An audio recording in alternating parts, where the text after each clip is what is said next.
The claim has been made many times that somebody who does the same thing as I'm doing right now will come up with a claim that they've managed to find the worst flat earther or space denier or conspiracy theorist, moon landing denier ever.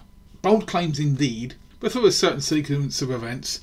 One, I was bored. Two, I was scrolling through Reels or TikTok or whatever the hell it was, and I came across Joe Gillespie the Great. He's quite the gentleman. He's quite the character. Unfortunately, the character is incredibly forced and a little bit desperate. So, yes, without further ado, let me introduce you to Mr. Joe Gillespie the Great. Shavadoo Whiskeys! Shavadoo! Yeah.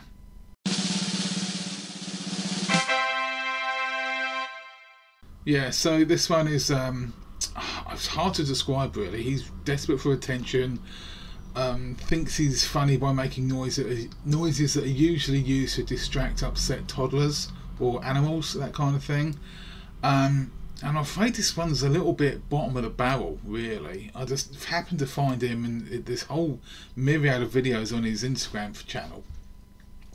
I just had to introduce him to those who weren't aware, really. So what I'll do is I'm going to show you, I think it's 2 or 3 clips. Not very long each, only a couple of minutes each. So yeah, let's see if this gentleman is going to teach us anything new about the moon landings. Apollo and more recent. So here we go. So why is it so challenging to land a craft upright on the moon? In case you didn't know, a private company from the US tried to land that thing on the moon just last week and it fell over. Japan also had a lander get to the moon last month and it tipped over, but somehow, miraculously, it spun-a-roonied and came straight back up.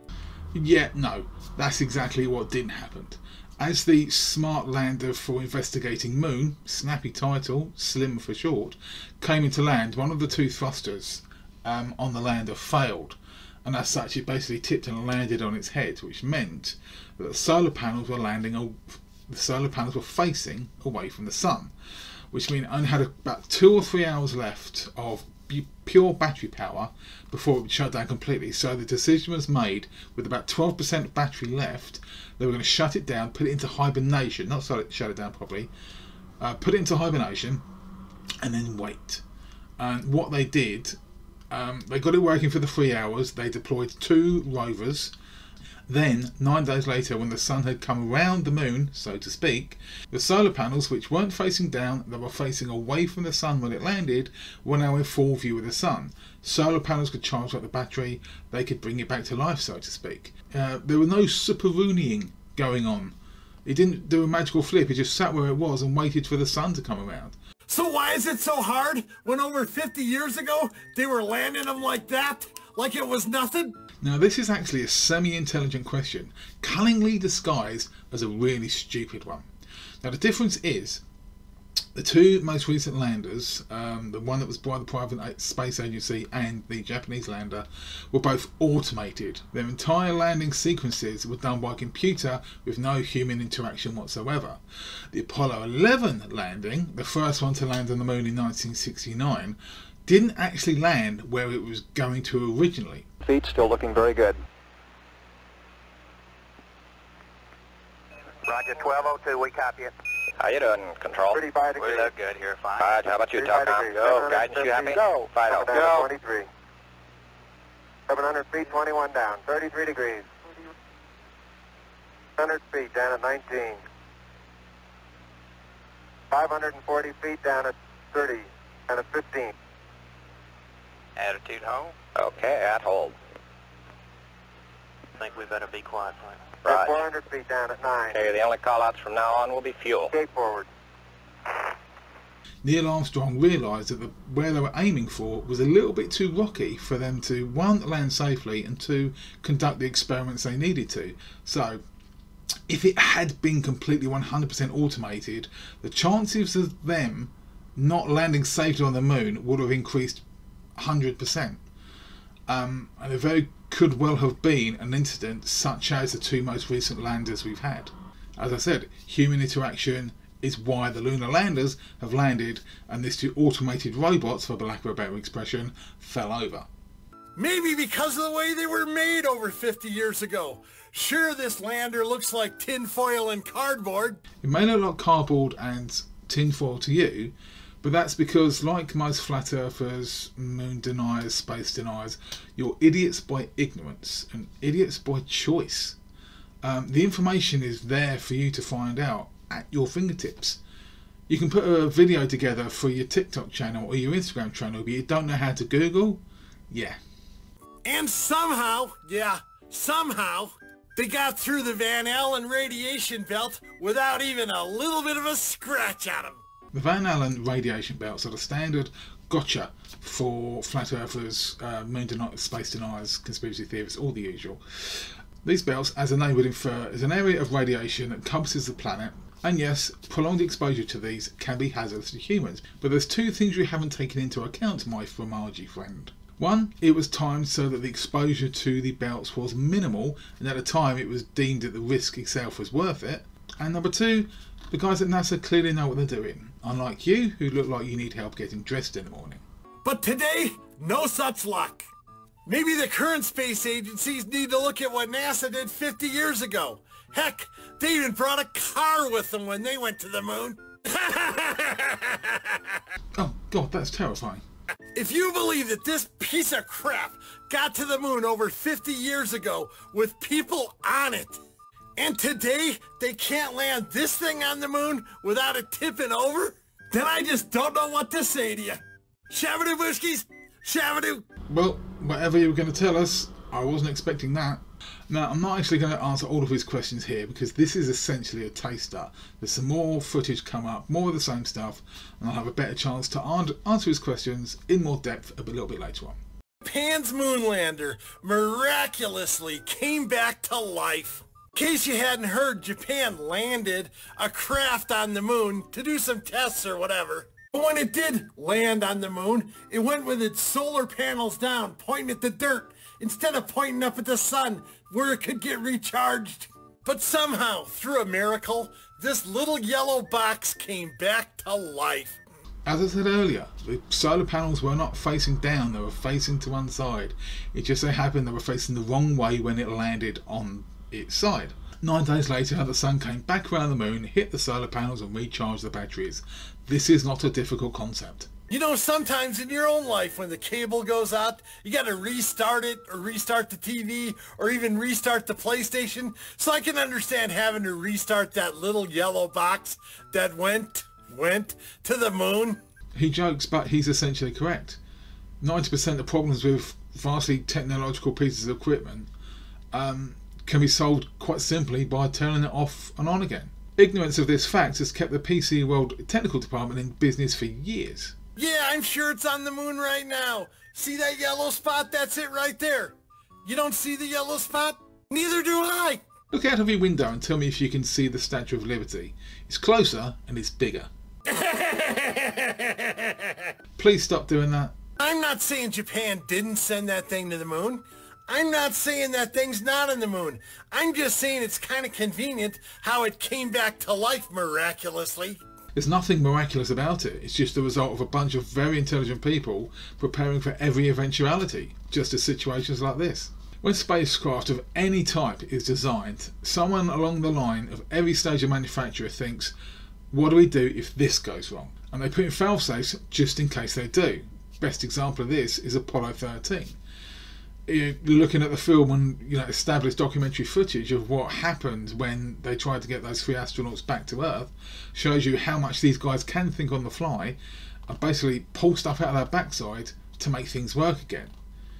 But the less said about the old square peg in a round hole, the better. Let's just ignore that. But every day's a school day. I don't know. Maybe it's just because I'm an old curmudgeon. But sometimes things just don't add up to me. Anyone who believes the moon landing happened, that NASA actually went to the moon, I got some questions for you. Okay, well I think we've gotten to know each other quite well, you strange little man. Fire away. First, do you actually believe that this piece of junk right here actually landed on the moon? Yes. Next. Let's take a closer look at the moon lander. This seriously looks like cardboard and aluminum foil. If a school kid made this in science class, he wouldn't even get a C. Oh God, not this again.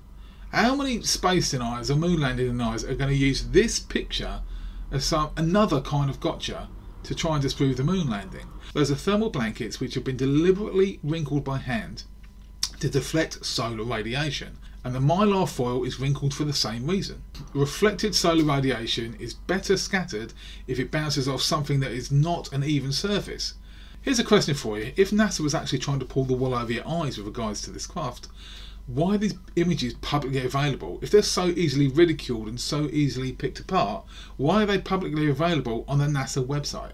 Why don't they show off the nice shiny gleaming spaceships and spacecraft that you're used to in your old 1957 sci-fi movies you saw on the idiot box in the corner? Because this is reality. This is what they had at the time, and this is what worked at the time. This isn't SpaceX, this is Apollo in 1957 to 1971, something along those lines. And your ignorance of what was actually underneath that cardboard and tinfoil doesn't actually mean a thing to the guys who actually made it happen. Next question for you. Who was the cameraman for Neil Armstrong's first steps on the moon? Who was taking the picture? Simple. That's not Neil Armstrong, that's Buzz Aldrin. The photo was taken by Neil Armstrong as Buzz was coming down the steps. Just because that little captions at the top of the screen doesn't make it factual, and this is why it's always important to check your sources. That's how other flat earthers and demonstrable realists manage to embarrass themselves on an almost daily basis. Oh, Jesus. Also, Neil Armstrong's boots. They don't match the footprints made on the moon. How do you explain that one, baby cakes? Easy. They were overshoes just for walking on the moon's surface, as seen in this image. And they were actually left behind on the moon to save weight on takeoff. And I got one more question for you. Remember the moon buggy that they drove on the moon? The go-kart they made so they could drive around the moon. How did it get there? How did it get there? This is what they say landed on the moon. So how did the moon buggy fit in or on this thing? It was folded up and stowed inside the LEM. There were photographs of it being taken out and deployed on the surface, which obviously they practiced down here to get it absolutely right before they actually sent it to the moon. This is all public knowledge. This has been known about for years. This is not another gotcha. We know how these things happened. Now, I'm not saying they landed on the moon or they didn't. I'm just asking the question. Shavadoo whiskeys, shavadoo.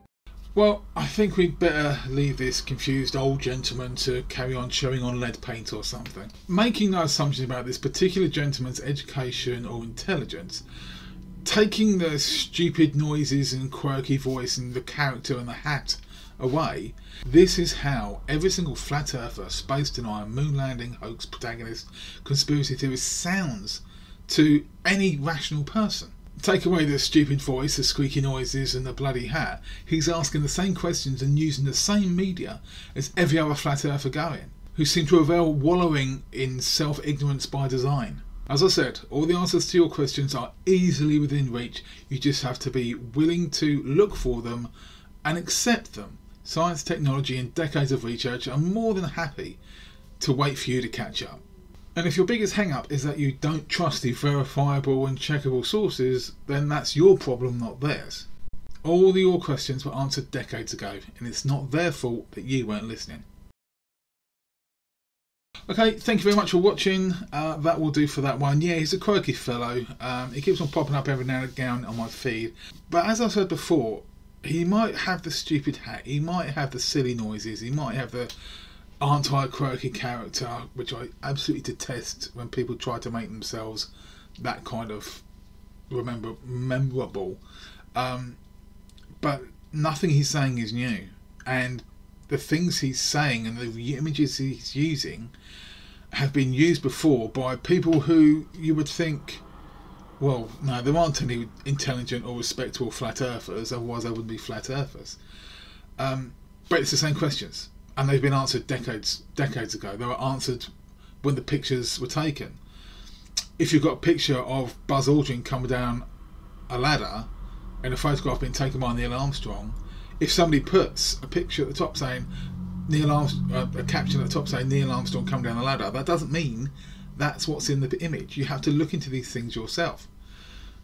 Dan did one the other day about shadows on the lunar surface. You had a picture of supposedly Neil Armstrong putting in the flag and Buzz Aldrin over by the lander. Both astronauts were Buzz Aldrin, and it was a composite picture. Hashtag got a lighter fluff. Anyway, so I will leave that at that. Thanks for watching. Thanks for tuning in. One tiny personal note. The operation on my nose went well. I didn't do a little vlog because I didn't really have time to do it, but if you've got time to indulge me for a few minutes, went in on the Thursday. My friend Abby dropped me off at 12 o'clock, went in at quarter to 3 in the afternoon. This was a week and a half ago.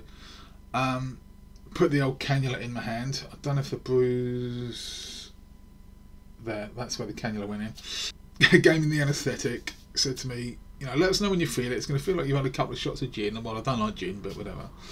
Tell me when you feel it. And I'm looking around the room. No, don't feel it at all. Feel absolutely fine. No problem at all. 55 minutes later, wake up in the recovery room and I've got a big tampon. Well, you've probably seen the picture on my community. Big tampon thing strapped to the side of my face. And I was immediately aware. I actually became aware of what my situation was. Because normally you wake up, you're a bit groggy. Where am I? What day is it? What tribe of man? But I was fine. Yeah, absolutely. I was sore. And the stitches are still just there. They are going very, very slowly, but they're amazingly irritating.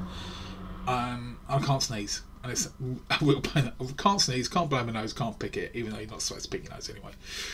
So yeah, so that is that little chapter over. The wisdom teeth's gone, and the nose is done. So no more medical updates. Well, until, you know, I'm getting on a bit, you never know. Thank you very much for watching. That will do for me this evening. See you again the next time I see you, and please like and subscribe. Thank you. Cheers.